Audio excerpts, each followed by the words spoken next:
Bonjour, nous commençons dans cette vidéo le chapitre 3 qui porte sur les principes généraux de la relativité générale et avec la section 3a qui porte sur la théorie newtonienne de la gravitation et le principe d'équivalence. Donc, la théorie de Newton de la gravité s'exprime comme une loi d'action à distance, du moins telle qu'elle était formulée avant l'arrivée de la gravité, de la relativité, pardon. Donc, elle s'exprime sous cette formule qui donne la force sur la particule numéro 1 causée par la particule numéro 2. Les deux particules sont séparées par une distance R12, donc la force est en inverse du carré, et elle est dirigée dans la ligne droite, bien sûr, de la particule 1 vers la particule 2, mais avec un signe moins parce que c'est une force attractive. Et il y a une constante ici, une constante universelle, la constante de Cavendish, qui est donnée par cette valeur, qui n'est pas une constante connue avec une très grande précision en comparaison des autres constantes physiques fondamentales.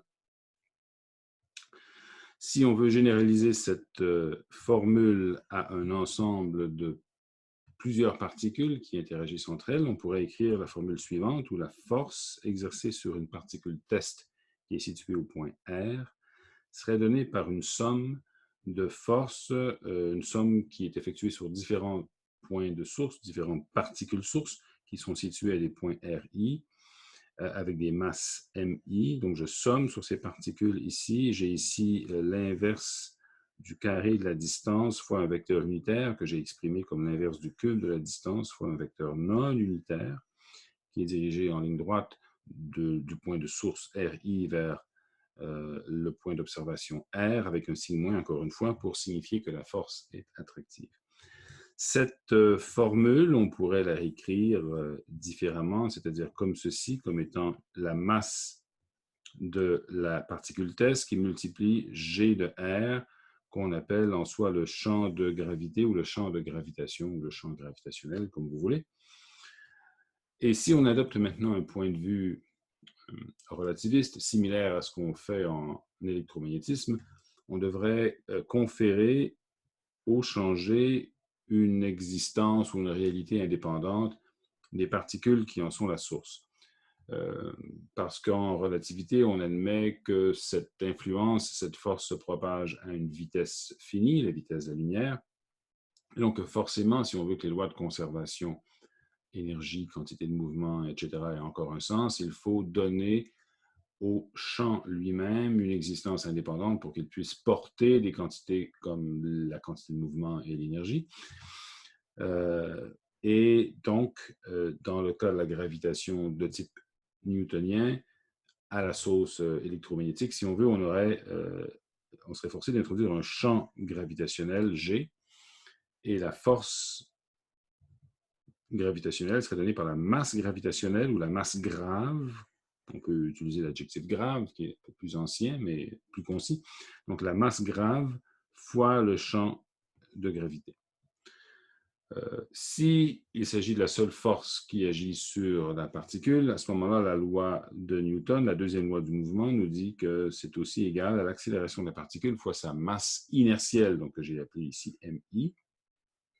Et le fait est que, et c'est un fait fondamental, que les deux masses, inertielle et grave, sont identiques. Ils ont la même valeur, quel que soit le type de matière considérée. Donc, c'est une question qui a, et bien sûr, c'est une question expérimentale qui a longtemps été l'objet d'expériences assez poussées, notamment par le physicien Edwösch, qui, avec plusieurs matériaux différents, avec des compositions, disons, nucléaires différentes, a réussi à montrer que dans ce rapport de la masse inertielle à la masse grave est le même pour tous les objets. Donc, autant dire que les deux concepts sont identiques. Bon. Pour continuer le parallèle avec la théorie électromagnétique, on pourrait, bien sûr, à l'aide de cette loi, qui est essentiellement la même que la loi de Coulomb, mathématiquement parlant, écrire l'équivalent de la loi de Gauss, qui est celle-ci, où on a ici la divergence du champ gravitationnel, qui est donnée par moins 4pi fois la constante de gravité fois la densité de masse au point R. Alors, attention, question d'unité, bien sûr, dans la loi de Newton, on n'a pas de 1 sur 4 pi, donc le G joue le rôle ici de 1 sur 4 pi epsilon 0, donc c'est pour ça qu'il y a bien sûr une constante différente ici, il y a un 4 pi G qui se pointe dans la loi de Gauss dans sa version gravitationnelle, c'est normal. Ce champ gravitationnel peut être aussi considéré comme le gradient ou l'opposé du gradient d'un potentiel, phi, le potentiel gravitationnel. Voilà. Et si on avait une distribution quelconque de matière, une distribution continue, donc caractérisée par une densité ici, eh bien on pourrait adapter cette formule ici pour avoir une expression du champ gravitationnel en un point quelconque en intégrant la densité de matière fois l'inverse du carré de la distance, le vecteur unitaire, ainsi de suite, sur le volume. Donc, une intégrale sur les sources, ce qui est le pendant continu de cette formule en fonction de masse discrète. Bon. La loi de Gauss, combinée à la définition du potentiel gravitationnel, nous permet d'écrire l'équation suivante pour le potentiel lui-même. Donc ça, c'est la loi de Poisson, ou l'équivalent de la loi de Poisson en électromagnétisme, pour la gravitation. Donc, les deux signes moins ici se compensent pour donner un signe plus. Et j'ai ici un 4πg fois la densité. Donc, on peut considérer ça comme une équation différentielle pour phi, dont la solution est donnée par cette expression ici. Donc, nous allons, à l'avenir, adopter un système d'unités qu'on appelle géométrique, dans lequel la constante G, qui est ici, est égale à 1. Bon, il s'agit en fait d'un choix toujours possible, mais qui va fixer les unités de la masse, essentiellement. Donc, la loi de Poisson prendrait plutôt cette forme-ci. Laplacien de phi est égal à 4π fois la densité de masse. Et le fait d'utiliser ces unités dites géométriques dans lesquelles on a la vitesse de lumière qui est égale à 1 et la constante G majuscule qui est égale à 1 mène à une équivalence, si vous voulez, entre les masses et les longueurs. C'est-à-dire que les masses vont être mesurées en mètres, si on veut. Comment est-ce qu'on voit ça? Eh bien, remarquez que les unités de l'accélération, donc les unités du champ gravitationnel, parce que le champ gravitationnel a les unités de l'accélération, les unités du champ gravitationnel sont longueur sur temps au carré, comme une accélération. Comme les longueurs sont les mêmes que les temps, parce qu'on a choisi c égale à 1, eh bien, ça devient 1 sur une longueur. De l'autre côté, dans la formule qui est ici pour le champ de gravitation, donc si on pourrait même considérer celle-ci, d'accord? Étant donné que G est égal à 1, donc tout ce qu'on a ici, c'est une masse divisée par une longueur au carré. Et donc, j'aurais masse divisée par longueur au carré, qui est la même chose en termes d'unité que l'accélération elle-même. C'est donc m sur L carré, c'est la même chose que 1 sur L, et donc m est identique à L. Autrement dit, les unités de masse, c'est ce que je veux dire par m, une masse et une longueur ont les mêmes unités. Voilà. OK, donc la prochaine étape, c'est de discuter du principe d'équivalence. Qu'est-ce que le principe d'équivalence? Ce principe provient du fait qu'on a ici une égalité absolue entre la masse grave et la masse inertielle, ce qui veut dire qu'en présence d'un champ gravitationnel, l'accélération serait égale au champ gravitationnel en l'absence d'autres forces. Bon, alors, il est connu en mécanique élémentaire que si on se place dans un référentiel non inertiel, c'est-à-dire un référentiel dans lequel la deuxième loi de Newton n'est pas strictement valable, mais il faut la corriger en ajoutant une force fictive. Donc la force fictive prend, excusez-moi, prend la forme, ou la force d'inertie, comme on l'appelle souvent, prend la forme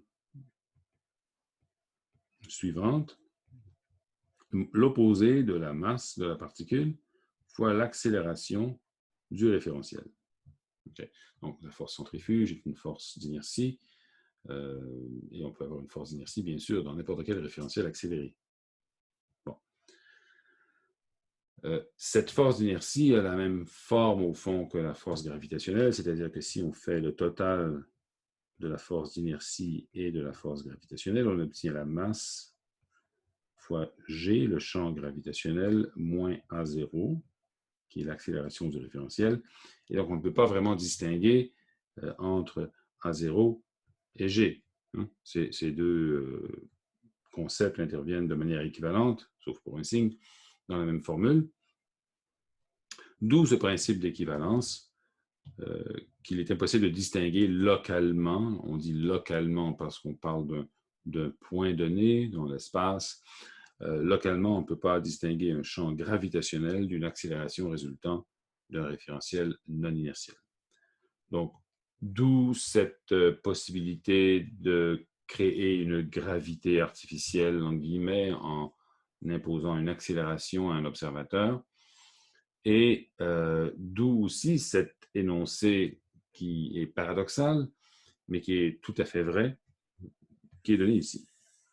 C'est-à-dire que la sensation de pesanteur est attribuée ou due à tout sauf à la gravité. C'est-à-dire qu'une personne qui est en chute libre ne sent pas la pesanteur, alors qu'un voyageur qui serait dans un vaisseau spatial en accélération, dans un espace intergalactique très loin d'autres masses, sent une pesanteur due à l'accélération de son vaisseau, mais sans gravité appréciable. Autrement dit, donc, difficile de dire la différence entre ça et ça. Donc, je reviens là-dessus, c'est important. Donc, vous avez un voyageur dans la station spatiale, en orbite autour de la Terre, il est en état d'apesanteur, tout simplement parce qu'il est en chute libre. Chute libre veut dire que la seule force qui agit sur lui est la force de gravité. Son accélération est égale au champ gravitationnel. Et donc, si on se place dans son référentiel serait accéléré avec une accélération A0 qui serait identique numériquement à G. Et donc, la force totale ressentie dans ce référentiel serait nulle. Il est en apesanteur. Par contre, donc, il est en apesanteur et il ressent une véritable force de gravité, qui est la force causée par l'attraction terrestre. Par contre, si on considère un voyageur qui est dans une fusée, ou enfin n'importe quel vaisseau qui est en accélération, mais très loin des autres corps, de sorte que la gravité réelle serait négligeable, disons, eh bien, cette accélération A0, qui est conférée par un moteur quelconque, va causer une sensation de pesanteur, bien sûr, donc une force totale dans ce référentiel qui serait donnée par moins m fois A0. Okay. Et bien sûr, la sensation de pesanteur serait causée par la pression physique qui est exercée sur les pieds du voyageur, par exemple, par le plancher du vaisseau spatial. Donc, c'est une force réelle d'origine différente, d'origine électromagnétique, enfin une force normale, qui est une force matérielle, qui, elle, cause précisément cette sensation de pesanteur et qui est attribuable ici en fait, à toutes les forces possibles, sauf à la force de gravité qui n'est pas présente dans le contexte que je viens de décrire. Donc, c'est l'explication de cette phrase paradoxale. OK, alors, quand on dit localement, dans ce principe d'équivalence, on veut dire que si on avait un petit laboratoire, un vase clos, à l'intérieur d'un vaisseau spatial, et qu'on faisait une expérience, n'importe laquelle, une expérience de physique qui requiert les manipulations locales, les observations locales, et ainsi de suite, on ne pourrait jamais dire la différence entre cette situation-là, dans un vaisseau spatial en accélération, et la même expérience faite sur Terre, en présence d'un champ gravitationnel qui est équivalent numériquement à celui qui est causé par l'accélération de la fusée. On ne pourrait pas dire la différence. Localement, il n'y aurait absolument aucune façon de différencier les deux situations. C'est un principe. Évidemment, ce principe est une induction à partir de l'égalité de la masse grave et de la masse inertielle, mais en tant que principe, on l'étend à toutes les expériences physiques possibles qui relèvent de tous les domaines de la physique possible, que ce soit la physique atomique, nucléaire, et ainsi de suite. Bon. Alors, comment fait-on la différence, à ce moment-là, entre un vrai champ gravitationnel et un référentiel accéléré? Il doit y en avoir une, et effectivement, il y en a une. D'accord? Donc, la différence en image est la suivante. Supposons qu'on se place dans cette fusée qui est en accélération constante entre des galaxies et qu'on ouvre la fenêtre. Enfin, on ouvre la fenêtre, soyons prudents, on regarde par la fenêtre. D'accord? Donc, on a une fenêtre, on regarde par la fenêtre et on voit des objets un peu dispersés, disons, des poussières, enfin, à proximité du vaisseau spatial et on les voit tous accélérer dans le sens contraire à l'accélération du vaisseau. En fait, c'est des objets qui seraient normalement en mouvement inertiel à vitesse constante, mais l'accélération de notre propre référentiel fait croire que ces objets-là sont accélérés dans la direction opposée. Et ils ont tous la même accélération dans la même direction, quel que soit leur éloignement. Donc, en fait, l'accélération ou le champ gravitationnel apparent qui est conféré ou qui influe les autres objets est le même partout. Okay. Et les trajectoires de ces objets-là sont essentiellement des lignes droites. Je veux dire des lignes droites. Ce sont des trajectoires rectilignes dans un référentiel inertiel, mais elles apparaîtraient toutes accélérées de la même manière vu du référentiel accéléré. Alors que si on est sur Terre, ou je dirais même, on pourrait se... Oui, disons qu'on est sur Terre et qu'on regarde des objets qui tombent sous l'influence de la gravité terrestre, eh bien la direction de l'accélération ne sera pas la même selon l'endroit où on se trouve sur Terre. Enfin, selon l'endroit de l'objet, la position de l'objet par rapport à la Terre. Donc, les accélérations sont concentriques, elles sont dirigées vers le centre. Donc, il y a une espèce de, si on veut, de divergence des différentes trajectoires des objets qui sont à proximité. Cette divergence-là est très petite. Quand on considère des objets qui sont très proches de l'observateur, mais elle existe quand même. Donc, cette divergence des trajectoires des particules en chute libre porte le nom, enfin on verra, porte le nom de déviation géodésique, et on verra qu'elle est attribuable dans un espace courbe ou dans un espace-temps courbe à la présence de courbures. Et donc, c'est cet ingrédient-là qui va être développé un peu plus tard qui nous fait croire finalement que la force de gravité réelle est essentiellement liée à la courbure d'espace-temps. Mais on reviendra là-dessus